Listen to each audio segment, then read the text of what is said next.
Okay, we are back for session 2 with Stephanie May. Take it away. Thanks, Will.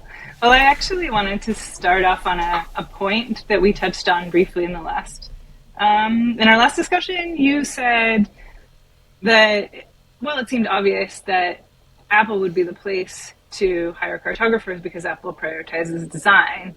And that's true, but I think there's something missing there, that's really fundamental to understanding, at least in my experience, what it means to be a cartographer in tech. Certainly design chops does not hurt, but really I think that it's a pretty common misconception that cartography equals design. It's one that you have to work with a lot when you're dealing with clients, when you're dealing with all kinds of people. So I have worked with some really brilliant cartographic designers. I am not a cartographic designer per se. And I think that, so I think, it's natural that I would emphasize that design is just one of the fields and skill sets that you lean on being a cartographer in tech. And in some ways, because of the unconventional and hybridized nature of the work, it's not the first one you can really rely on. And that's certainly been my experience. And that was definitely the experience with Facebook. So I think just to give you that. What was your role exactly at Facebook? Just to get the formalities out of the way. Yeah, so my role at Facebook came through Stamen. So I left Apple in 2019, feeling like I'd completed a cycle, learned everything that I needed to know, wasn't really clear on where I could go within the bespoke role of cartography from there, especially the kind of cartographer that I was, and came to Stamen as a freelancer, just thinking to learn D3, do some freelance projects of all kinds and kind of build up, especially my front-end development skills. What happened instead was that my second or third project was with Facebook. They were a longtime client of Stamen's, and they were looking to build their own, or someone there, one particular engineer was looking to build a tile set that was owned by Facebook, that was Facebook infrastructure, and rely on that. He was in a bit over his head, and from my perspective, and I saw that immediately. But also, it was a great match with what I had just been doing.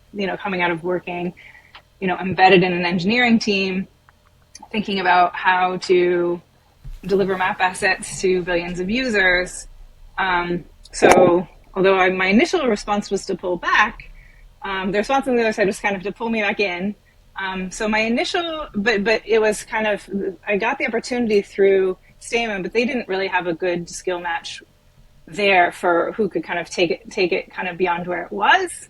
So as a freelancer, I kind of took over the contract and renegotiated that relationship with Facebook towards something that I thought would work. And then I was just kind of running it from then on for 2 years on the Stamen side. My role within Facebook was a little more complicated. I was on contract, but I was the lead cartographer. Initially, and then what that meant changed a lot just during the course of 2 years. When we first started, where the project was, we couldn't consistently render valid polygons coming from OpenStreetMap, which is not an unusual experience, especially for that time, right? I think you mentioned previously that there are a lot of extremely complex geometries in OpenStreetMap, and some standard geospatial libraries have choke on them regularly because you're transforming from the OSM data model. There's all kinds of ways that you're simplifying it. So that first period of time was just really about pulling back and figuring out some core architecture questions. And I had a great partner in that on the Facebook side,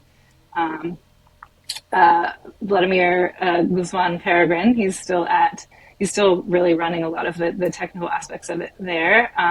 He and I did a presentation at NACIS once we kind of nailed it all. But I think I remember watching that.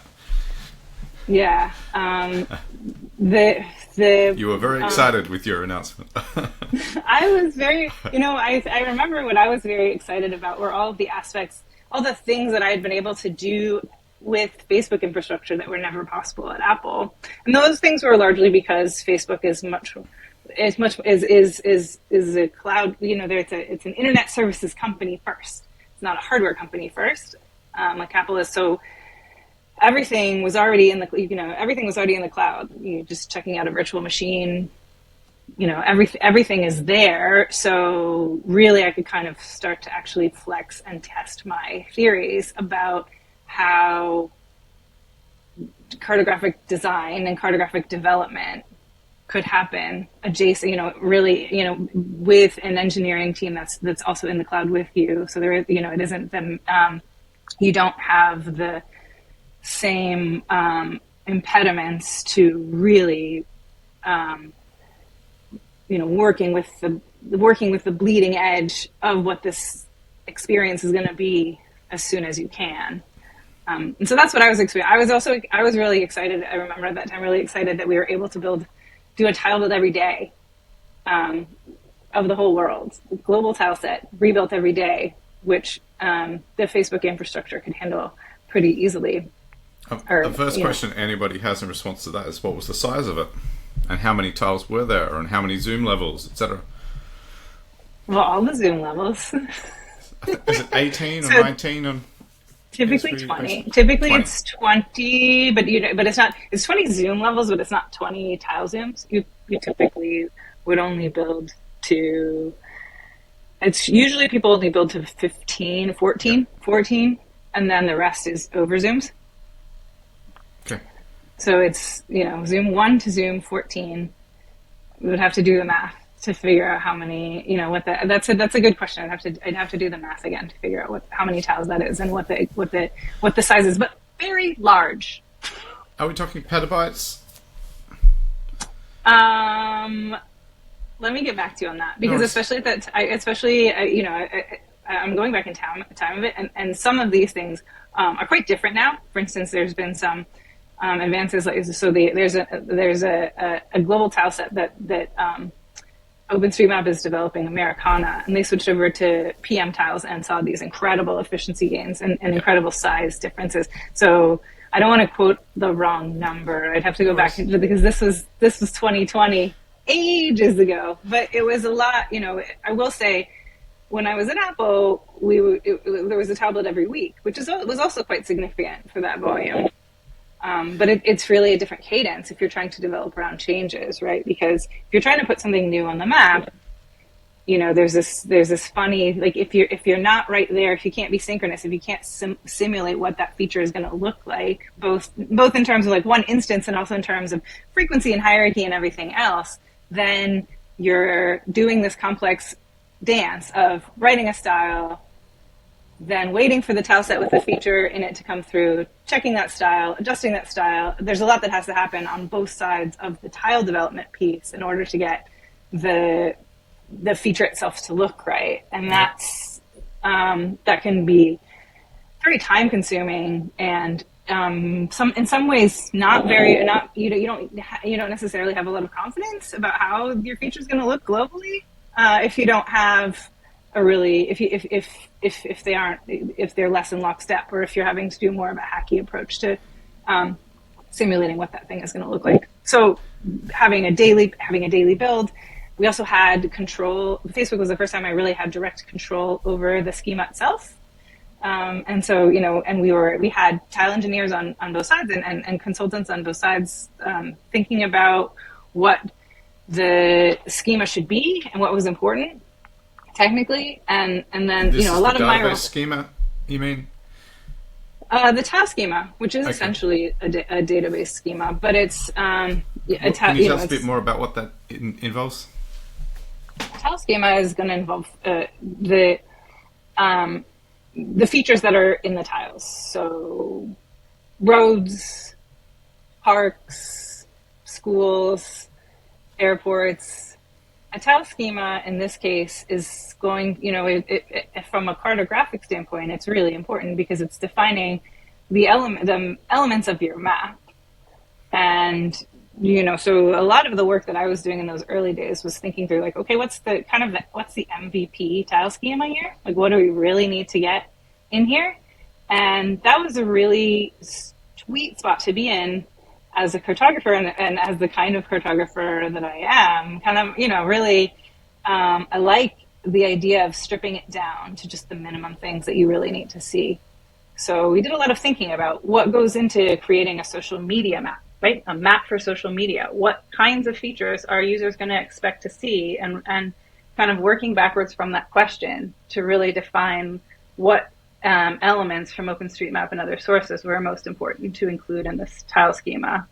It is fundamentally a database schema, but I think that emphasizing the tile aspect of it emphasizes like, okay, you're taking your data store, which is the database, and then you're taking it through a pipeline where you're doing about a bunch of transformations. It's like an ETL pipeline essentially, where you're doing a bunch of transformations and then coming out the other side with vector tiles, which we talked about a little bit last time, which are just, nice little packets of data that you're applying style to and delivering to the browser. All of this is so fascinating.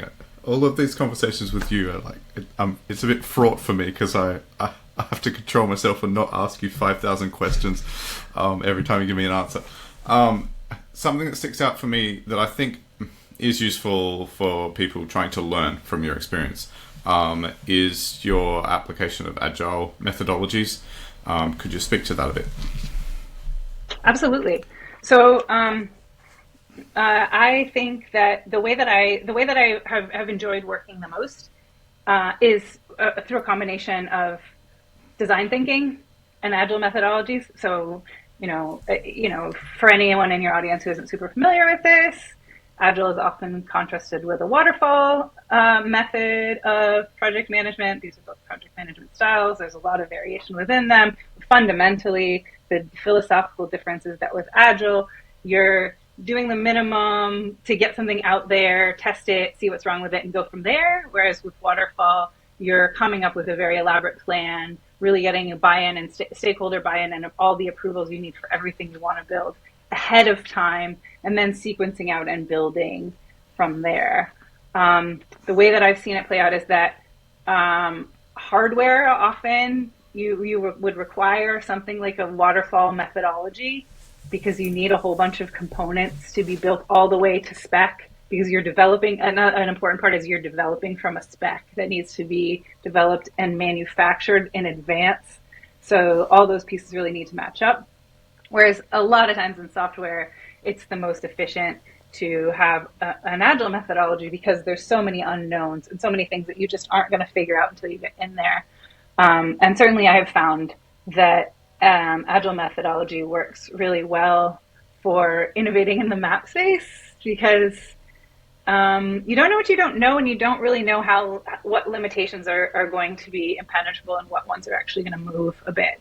So again, Vlad, who was the lead engineer on the Facebook side, was a great person to partner with. He really embraced the agile methodology a lot, and in fact, he saw a lot of parallels between what we were doing and the original. Do you know the story of how agile was originally developed? No, all ears. I believe it was developed at 3M, but it was a company like that, and it was developed around some HR software. And of course, like your viewers at home, you can actually look this up in Wikipedia and fact check me and know that I'm going to get a bunch of these details wrong. But basically, it was around some HR software. And the parallel was that the users of the software were embedded within the engineering team. So the engineering team would build something, the users would immediately use it and then give feedback. And the parallel for us was that we started out just trying to create valid polygons. Pretty quickly, we were needing fairly sophisticated people who were confident in their cartographic skills to be coming into this half-baked idea and being like, this works, this doesn't work. And that's kind of how we built it all the way through. And that's so about 6 months in, that's when we, were able to transition from being more focused on these core architecture and build issues to being able to really start styling some stuff. And that's when the cartographic talent really came alive. Alan McConkey, the lead cartographer at Stamen, was on the project the whole time. Wow.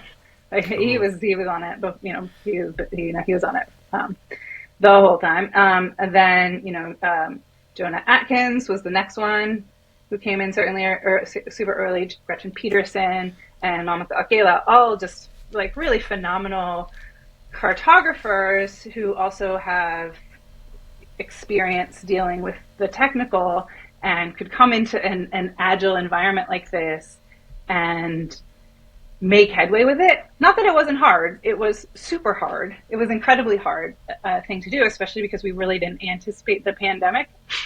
Okay, so this happened in 2020, did it? It did. And initially, before that, we were always remote, right? So before that, we were flying to Boston once a month, which was really useful, right? And within this agile framework, to be flying, meeting in one place in Cambridge, which is where the engineering team at Facebook was based, and spending time in person. Engineering team or an engineering team devoted to mapping? The engineering team at Facebook that was devoted to map. Yeah, for the most part. There were a bunch of people in Menlo Park as well, but the team that we were working with was in. I mean, there were other mapping people, and that was an interesting thing that was happening in parallel. Is that Mike McGursky had landed there pretty recently. I don't know if you're familiar with him or his contributions, but he had landed there. He's a technologist who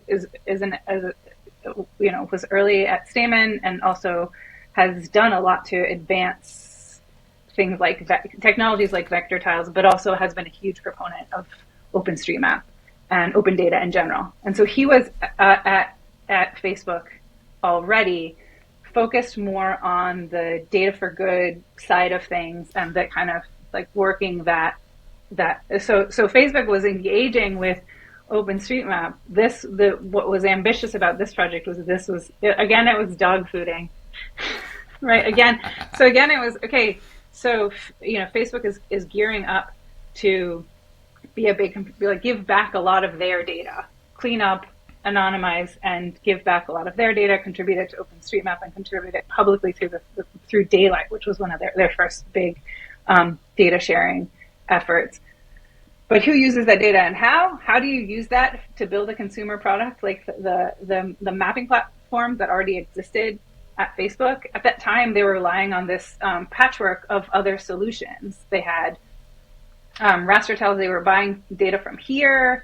So they had different solutions on Apple, on Android, and on web. Wow. And and different teams had different implementations of those different solutions. Different teams meaning like Marketplace versus Find My Friends, their version of Find My Friends, versus checking in, like, when you're at the Sydney airport and you broadcast on Facebook where you are. And then also there's Instagram and WhatsApp, which also had their own mapping solution. Okay, so as a result of this project of yours, there was a unified single set of tiles used across all of those different surfaces, if you like. You would think, right? But the first part is right. There was a unified set of tiles. So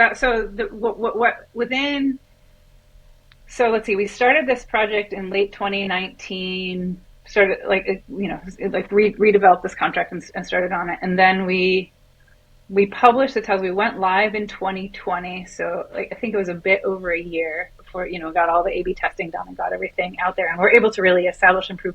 First of all, that we had a parity product, right? That we could produce something that was at least as good as they were getting from Mapbox and their other commercial providers, third-party providers, which is something we could talk more about. And that's also an important achievement for you too, yourself.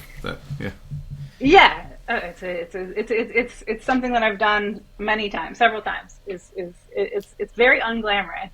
Make it look the same and perform at least as well as what we already have. It's not the most attractive if you're trying to attract top design talent. I guess what I had in mind, if you can say you've produced as good of a set of tiles as here, then that's a credible engineering team and cartographic team. And I would never go so far as to say that, right? It's because the thing, we've produced at least a good of an instance of this product within this context, right? Because the thing about any third-party provider here or Mapbox, any of them is they're not drilling into Facebook's specific use case or anyone's specific use case.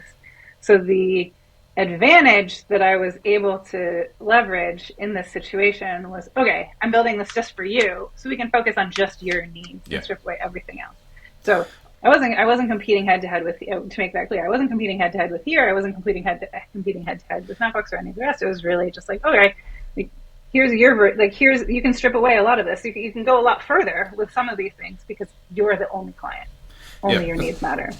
So there's a question I've got here about sort of following on from your description of the application of the Agile methodology and the fact that there's an iterative approach where you make small improvements, you test, and you come back and develop them further or kill them off as a result of the testing. You also mentioned that this was a map or a cartographic product produced to serve in a social media context. So specific to producing something that people wanted to use in their social media posts, was there anything that the Agile methodology helped to weed out from the tiling schema, for example, or to add into the tile schema that wouldn't have been brought in an Agile process if it was not for a social media context? If that's not too long-winded of a question. Yeah, absolutely. There were tons of things. The one that leaps immediately to mind is that we got away with not labeling states or provinces globally for a very long time.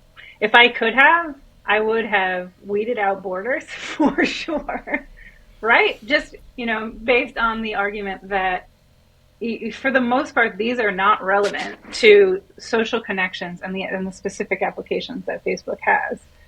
Now, and there were a bunch of other things. I could go back at my notes and see what else, but it was basically like, I love that. I looking love at the global, if you look, because there are public. If you look at MapTiler, if you look at all the commercially available, if you look at Mapbox, there are a ton of, a lot of people will approach this. A lot of developers will approach this as well, like, okay, a base map needs to have all these things, and I was coming in and saying, like, does it? Yeah, you've just committed an utterly horrific crime there, but I love it. It was a total, and I didn't get away with it. But you said you got away with it for a while, and to me that just illustrates the point or the benefit of this Agile approach, where it's parsimonious. Yeah, and and that stuff didn't matter. Like initially, it didn't matter. Exactly. It didn't matter, and it didn't hurt us at all to be developing those things later when we could more efficiently do it. Right. So it's not that those things aren't important or potentially important, and that's true of state labels. You can't launch. It's not like international, like borders. You can't launch at a product like Facebook without borders. And I knew that. The goal for me is a global map without borders. I would totally. That would have been amazing, right? What if I tried the argument, because I think it's actually valid in some way. Like, why do we need Facebook weighing in on what international borders should be? Exactly. There's all of those conflicts. Yeah, and you can get into so much trouble. You will get into so much trouble, right? It's not just because there are different points of view about where the borders are. Precisely. And I will say this, every mapping project that I've ever worked on, especially at big companies, runs into big problems with governments over borders. Yep. Because this is what, so at Apple, it was with China, at Facebook isn't in China. I think the most complex one, there wasn't a specific case. I know that this has come up, but I know that this has come up with every big tech company that has done this, is that somebody notices that the border is being represented in a default way or in a way that that's not specifically right, not the borders as according to their country, and complains. Yep. And escalates. Yeah, I mean, another common area of conflict is North India. Right. I went up there myself on a motorbike trip 2014 or so. Yeah, a lot of bureaucracy to get through on the ground, let alone what we have to do from our offices on the map. The other thing to note about North India and the borders there is they are cartographically complex. They're very, very, so it's not simply a matter, there's some supreme technical problems there with, like, you know, there's multiple different viewpoints about what those borders are. There's what India thinks, there's what Pakistan thinks, there's what China thinks, there's what the US thinks. And then there's the states as well, like Jammu, Kashmir, Ladakh. There's also the conflicts within them that are somehow influenced as well by surrounding countries. And it's really mountainous terrain, and the borders are like this. Yeah. So rendering them is difficult. They're complicated. They're difficult to render. Yep. Okay. Level that. See, this is what I mean about. I literally do have 5,000 questions that I need to ask you, but we have to be efficient with your time. Were there any other points about the Facebook experience before we move on to Amy? Sure. Yeah. So just wrapping on agile methodologies. You know, didn't I would love to have produced a social media map with no borders. Was not successful in that. We did have to crack that. You know, I crack it and re-crack it. You know, like do an initial pass at getting it right, and then subsequent pass at getting it right. I think the other thing I'd say is just to return to the parity point. This is actually something that's come up a lot. Like during this phase, it came up a lot. The way that you had to move, it's because you're kind of like you're building a plane in flight, right? Or you're proposing to swap planes in flight. So, you know, it's happened to me multiple times in my career where I'm asked to build something that is indistinguishable from what's currently in production. And then you know, visually, but also in terms of you know, performance metrics. And so that's like using different infrastructure, you mean? Using totally different, white glove different infrastructure, because you also want to preserve the existing licensing agreements, the integrity of existing licensing agreements. You're not going to in any way use the proprietary technology of the third party that you're contracting with in order to build your thing. And you're going to make sure of that and have a firewall in between them. And yet, it should look visually the same.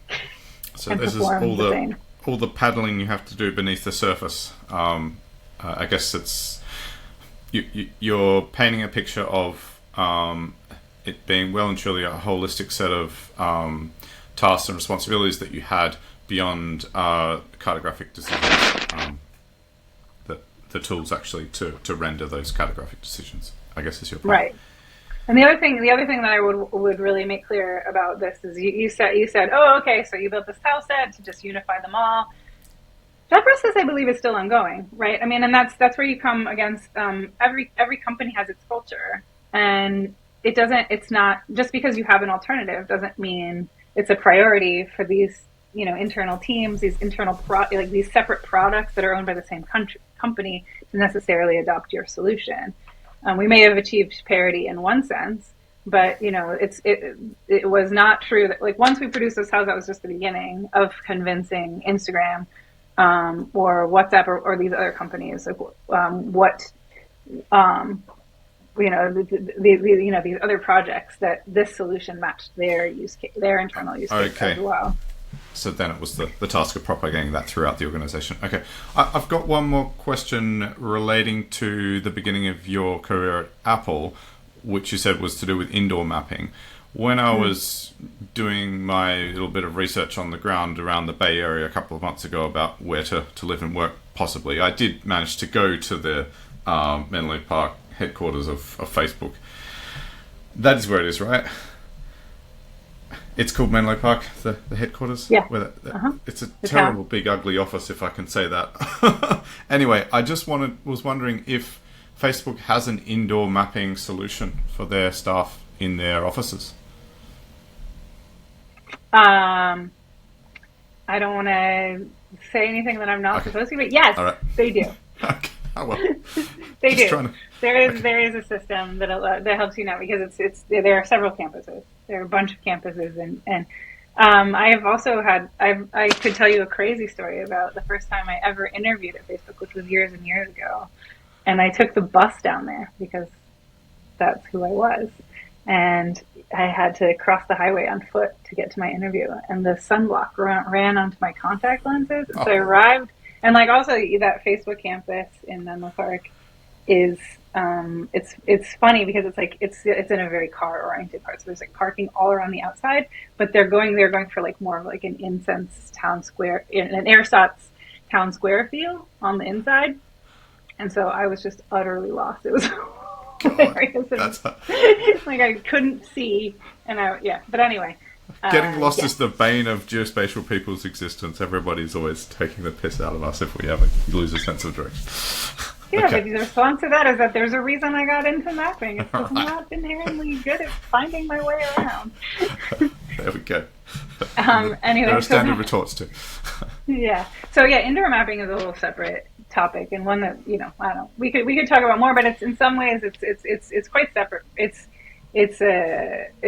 interesting. The challenge that I've always seen is building an indoor, like using the same sort of the same tile technology to scale all the way down to an indoor space. There's a lot of limitations there that aren't necessarily obvious to someone who hasn't really thought about why mapping on large scale. I'm using the term in the GIS sense. Large scale, like a map of a building. That's a whole other thing. When I first started at Apple, it was really there was an assumption among the engineers that CAD was a data format, like a structured data format. I was like, no, it's really like that. It's a lot of architects they're just drawing something that they're going to print off. They're not doing this in a really systematic way. I've had the same issues throughout my career. Yeah, dealing with all the engineers and all these engineering firms I've worked at, and I agree. A lot of them do just put geometry down with the assumption it's going to be PDF'd and appendix at the end of some long report rather than actual data. Yeah, as I said to Linda Stevens in my chat with her, the way I've begun to finally be able to solve that is have them start using the ArcGIS for AutoCAD plugin, and just have them go over to using web services to fire records into the geospatial team's database. But yeah, I've had some success there. Anyway, not to get off track, but I just wanted to hear a bit of the detail on the ground from someone who had the real life experience at Facebook. It's interesting to know that I guess the facilities they run are large enough and the disorientation threat is large enough to need to have an indoor positioning or mapping solution for stuff. So interesting.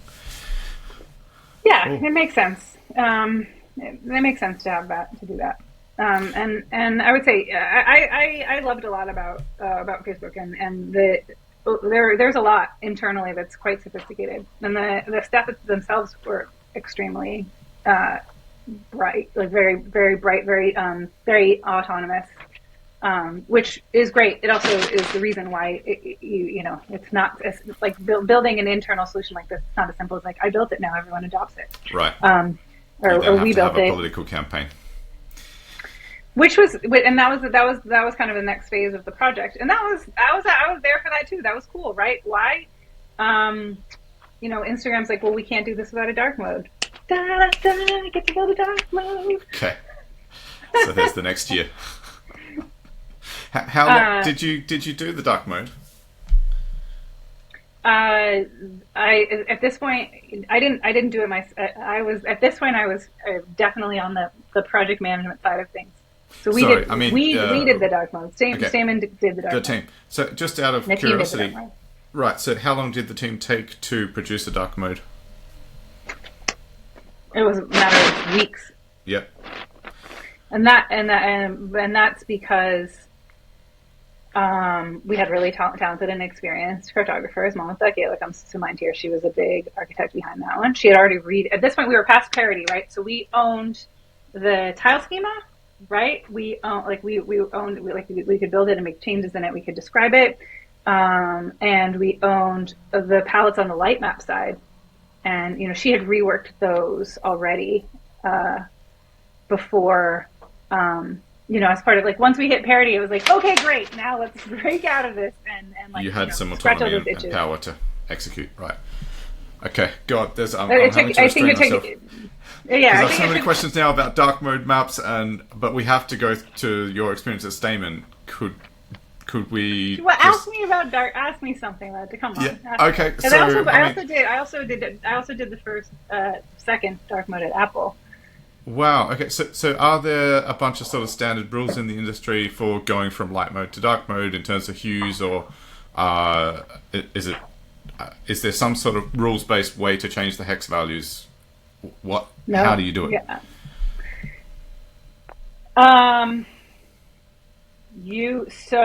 No, and that's because when you're going from light to dark, dark is a much narrower color space. You can't do as much variation in colors because you don't have the light that's required to do that. So there is not a standard way of doing it. You want to come up with some consistency around kind of how the colors family together. But for instance, when I did this at Apple, I worked with a very brilliant designer, and he did a lot more variations of line width to convey visual hierarchy, and that you have a more limited palette in dark mode than you do There's in a line widths right along the highways, along the either side of what? Tell me more about those. Yeah, like road line widths and other things like that. Just using line in general, using the edges of polygons and the line width on those things much more heavily to convey the visual hierarchy, the feature hierarchy. Whereas in the light mode at the time, feature hierarchy was largely being communicated by color, right? Got you. It's a whole new map then. Yeah, and if you control both, right, then you can bring them together. I've seen John Nelson at Esri do some like quick and dirty, like flip it around, but that's because he's John Nelson. In my opinion, that's not. Usually, if you just try, I have seen people do this algorithmically, and what you come up with is like ugly. Like maybe it works. The other big thing to understand about dark mode it's very hard to get straight, even though you may want to, is that there's two competing use cases for dark mode. One is aesthetic. You just think the dark mode looks nicer. And the other one is more, I would say, accessibility. You want the map to be readable in a dark room, but not too bright, right? And those things are actually they're actually those use cases are less compatible than you might think, because if you build something to be visible in a dark room or in your car, it's going to look not great in bright fluorescent lighting of a conference room, or it's going to look not as great as it could in the bright fluorescent lighting of a conference room when you're meeting with your executives and showing them how beautiful your map is. So, right. and that's tricky. That's a big constraint, because you're dealing with this narrower color space. You have fewer visual variables to work with in creating this map. And it's even though people will say, yeah, we're doing this for accessibility. They want it to pop, and they want it to be aesthetically beautiful, and they want to also be catering to people who just prefer a dark aesthetic. I guess you have to have everyone on board with working backwards from a certain customer need or set of customer needs. And if everybody in the end recognizes that it is orientation and sense of direction and successful navigation to a destination in the dark at night as the set of customer needs, then they'll have to put up with the awful high contrast, etc. Good luck with that. Because right, so it literally was hard to... Even if everyone in that room agrees that that's your core use case and that's what you're shooting for, there's going to be a next generation that's going to come along and be like, okay, but this isn't pretty. Interesting. When I look at it in my office. Right. And it's just very hard to communicate. Like people don't have time for the number of words that I've just used to explain this, to really internalize and think about it and believe it. And also I'll say, I think that the dark mode, like we've kind of gone through the whole dark mode. Now everything has a dark mode, right? And those all came about in the span of a few years. I And remember when that it was was pretty suddenly a good. thing. Oh, there's dark mode now in this one. You're like, check it out. Yeah, and it's like you have to, you have like you, and it was kind of, there was a forcing function. Once all the UIs can switch to dark, all of a sudden the maps look terrible. They like really bright, and that was, I think, a lot of the driver was that like, oh, this is embarrassing. Like we have to create a dark mode now because our map looks bad in this black Chrome. Yeah. Wow. Okay. Oh, all these details are really interesting. I'm. You have to come back and tell us more. But this is like Good. I'm glad we're taking time to just have the conversation. It's okay. It's okay. We'll get there. Cool. As long as it's not boring. As long as your audience is entertained and you're Certainly not. entertained. Don't worry. Don't worry. We can always continue another day if we run out of time. It's fine. Yeah, I mean, what you're bringing to life here is just how much activity, attention, and care and worry goes into these tools that we all just expect as, you know, consumers or drivers or people walking around trying to find, you know, I don't know, Tesco, to use a local supermarket chain here, or, you know, yeah, it's. I really appreciate what you're saying for showing that there's a bunch of human activities driving to behind all of those things we use without really asking questions. Yeah. I saw another thing to about the data sources. So I believe you talked about how difficult it is to process some of the polygons out of OpenStreetMap. You know, in terms of percentages, was it sort of 50% of the base data from OpenStreetMap for your Facebook map, or 100% of it, or? No, it's a vanishingly small percentage. Right. And I can even tell you, it's like, it's like, it's an odd polygon here or there, Right. you know, around the world, typically a lake in Central Europe or Africa. Okay. And then it's also Japan. So, okay, the whole of Japan? Wow. Okay. Love these quirks. So then who are the big data vendors that you got all the data from? Who are the big data, aside from OpenStreetMap? Yeah. Who sells you all this? If you're suddenly confronted with a boss who says, make me a world map, thank you very much, in a year. There are, and you know, I've not dealt, so the big data vendors, I haven't really dealt with them. You know, here, we've mentioned here a bunch. They are a big operation, and they're you know, quite sophisticated, and there's you know, I think they do actually a really great job, and they have their own products. So did Facebook buy data from here then? The base data, like just the points, lines, and polygons? Before my time, so it's not the data that I worked with. Okay, are you not allowed to tell me who you got the data from? We got it from OpenStreet. I can tell you exactly who we got the data from for the product I built, because we didn't get it from any of those commercial providers. I mean, you know, I think there's maybe one exception is Pitney Bowes does some data. But we get it from, and you know, there was some discussion of them for admin boundaries specifically, or something where there's like, you know, you really need the extra level of support to make sure you're not going to anger governments. Right. But for the most part, it was all open. It was all publicly available open data. So it was Natural Earth and OpenStreetMap. That's it. Crazy. Mm-hmm. Wow. So it's okay. Cool. That's good to know that you're not going to be having to shell out millions of dollars. Interesting. Maybe to pay your engineers, you still need to shell out millions of dollars to pay your engineers. I mean, especially you, Stephanie. Especially me. That's right. At least $1 million. But this has gotten easier. It was harder in 2020 than it is now, and that's because, you know, we talked about daylight, but Facebook it became Meta, and, you know, had tremendous success in publishing their own internal data, but also the data that they were that they cleaned up from OpenStreetMap. So now there's Overture, right, which is a freestanding project that got a lot of support and early impetus from the data teams that were there concurrently at Meta, And this project that we did to build commercial tiles and something like a viable product ran in parallel, but very much they became much more mutually supportive as things went on. And now you can pretty much get all the layers you would need to build a tile set from Overture.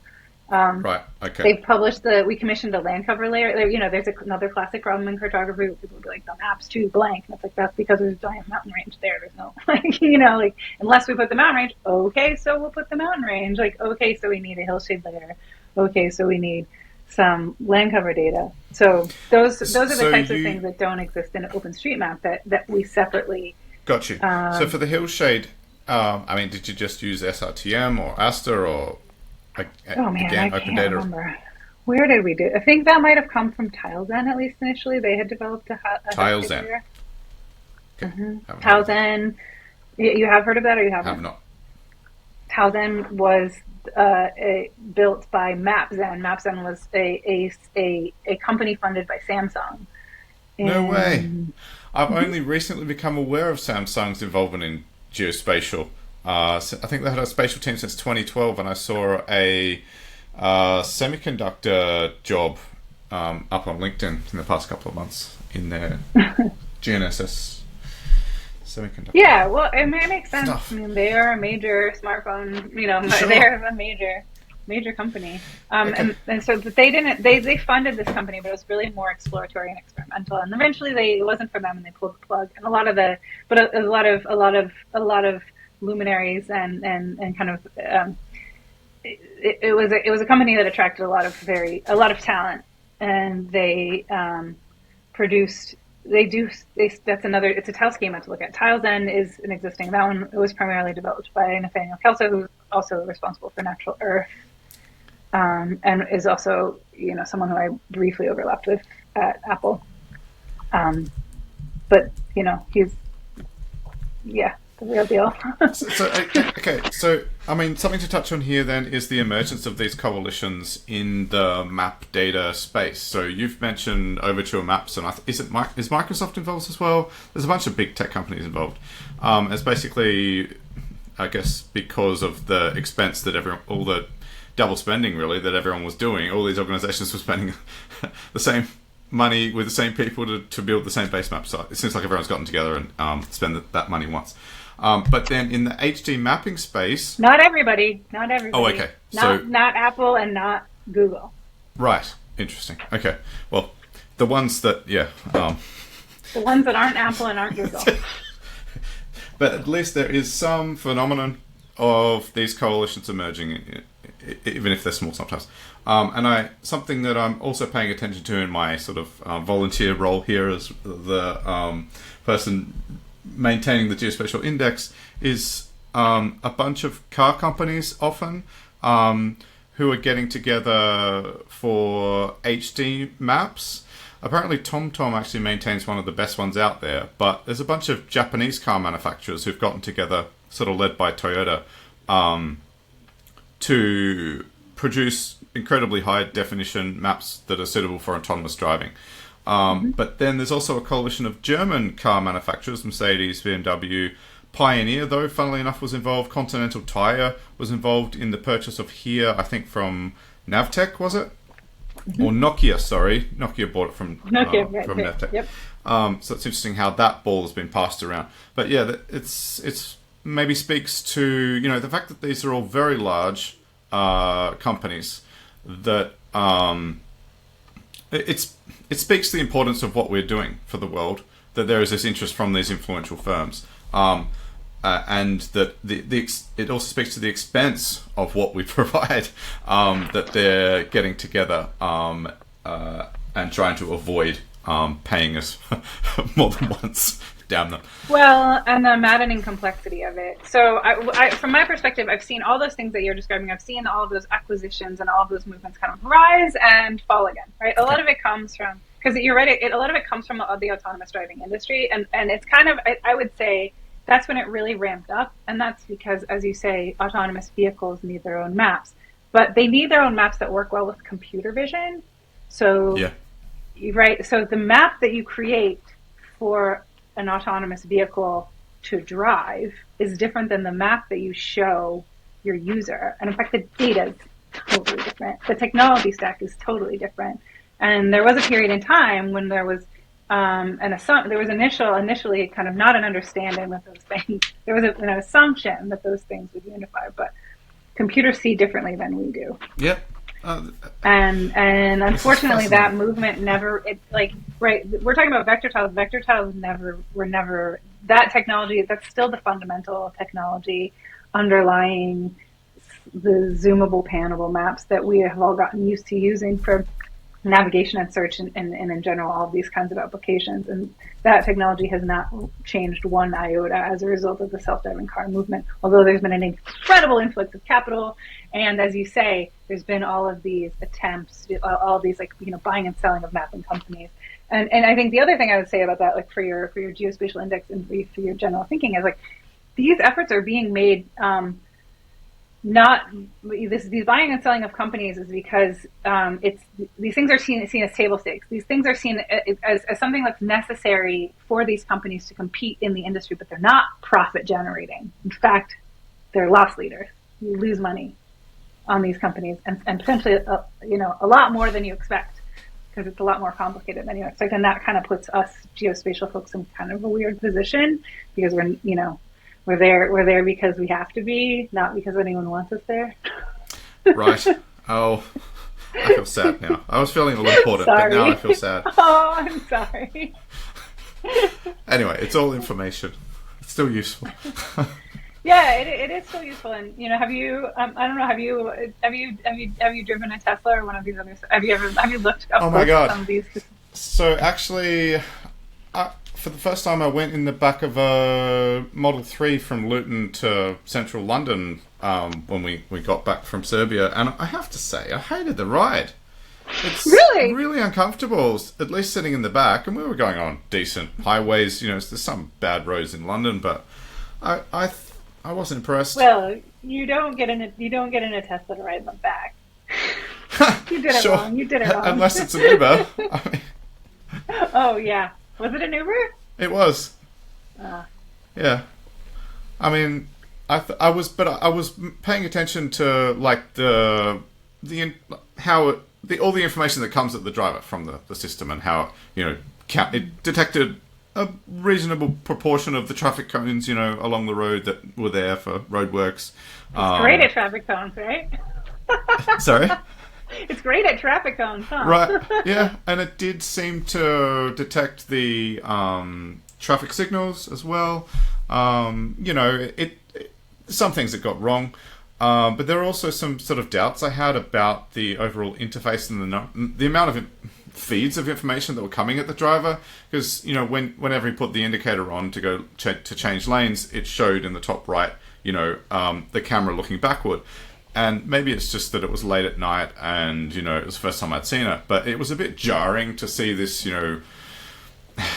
video feed of high speed going in a backwards direction almost, looking backwards and not really showing anything. Because when you're going into the leftmost lane, you're seeing just the side, the rocky slope on the side of the highway. There's nothing useful there. Anyway, unless there's zombies clawing their way up. Well, those are very useful to see. One must avoid zombies in one's Tesla, because Teslas couldn't possibly survive a zombie apocalypse, especially the Cybertruck. But so I mean, this whole, now we're getting to computer-human interface ideas and all of those problems. And human factors design, which is sort of a bunch of ideas from my first degree in psychology. To me, it's a mistake to have an interface where the user must ignore something. And I saw a bunch of those mistakes in that interface on that big screen in the dark at 11 p.m. at night for that Uber driver. I'll put it that way. Well said. Very well said. And you can see, too, how... what I was saying earlier, what I was commenting earlier about, a lot of the demand for this is being driven by the need for computer vision. The reason why they're showing so many traffic cones and overhanging trees and things like that is because the car needs those things. Yeah, and that's fine. And like Uber, and it's particularly funny with not funny, haha, but interesting with Tesla, because Tesla's, they've famously gotten into some trouble recently for kind of overselling the autonomous aspect. They always have. It's never been autopilot. No, it's not. But you can see how that's what they were angling for, and that's the part where, like, okay, this is being shown to the human driver and the human passengers because this is what we have available, right? Instead of coming from a human factors standpoint, like what do we know about human cognition, and what do we know that drivers need to see? That said, I think it's actually a very good interface. Big, it's a big screen, probably for me too big, but yeah, I mean, I don't know. I haven't had much experience in electric cars, but yeah, the ride was terrible. I think they could have solved that at least. But what I will say they're fun to drive. The smooth acceleration means you can get away from people that are doing hinky things really fast, and that's a thumbs up in my book. But so you have one, evidently. No. Oh, okay. and I wouldn't buy one either. Good to have some discussion of HD mapping and maps for autonomous driving on the podcast finally. And there's a whole bunch of episodes I could have. There's a whole separate podcast I can have there. Yeah, I mean, so returning to the topic of open data mapping and vector tiles, you can absolutely build and I mean, I think that's so projects like Americana from OpenStreetMap US, those are really showing that off. It's absolutely possible to build your own global set of vector tiles from open data. I wouldn't recommend doing it exclusively from OpenStreetMap because of the level of generalization that you need, and the kind of the thing about OpenStreetMap is the first rule of OpenStreetMap is, everything's supposed to be mapped as it appears IRL in real life, like exactly as it is on the ground. And maps in reality are an abstraction, including, there's a lot of labels, there's a lot of metadata that you're communicating to people, and there's a lot of simplification and generalization to get to something that really, at a glance, resembles, tells you the information that you want to see. And that's especially true as you zoom out. So at the scale, so that's why typically most schemas, tile schemas, will use OpenStreetMap data for the high zooms when you're really zoomed in at the scale, sub-city scale. And then like around zoom 7, which is more regional, that's when you want to shift to something like natural earth, which is a cartographic data set, and really specifically for representing as the administrative boundaries, the large scale cultural and physical features. That kind of a sentence is exactly the sort of commentary from someone in the trenches setting up these global base maps that I was hoping to get on this podcast. So, yeah, appreciate the commentary on all of this, Stephanie. Yeah, absolutely. My pleasure. But it's pretty niche, so. But it's I love it, but for me it's frustrating because I think a significant proportion of the listeners now have another 10 episodes worth of questions that need answering. So I hope there's a lot of comments, at least on LinkedIn and under this video too. We can fire some more questions at you and possibly have another go at this. Sounds good. Yeah, we have more to go. Lots more interesting stories to tell as well. Yeah. All right. So shall we draw a line there for this one? To preserve the rest of your day? Yeah, let's do that. Happy to talk next time about actually going to Stamen, actually having a staff position at Stamen and writing the next phase of this wave. Yes. Of vector tile cartography. We have to have a good amount of time about Stamen because they're like, everybody idolizes them. So yeah, I'd love to have a nice, decent chat about that. Yeah, with good reason. Good reputation stuff. Precedes me. Yeah. Okay. Wonderful chatting with you. Sounds good, Stephanie. So yeah, till tomorrow. Take care. All right. Cheers. Bye.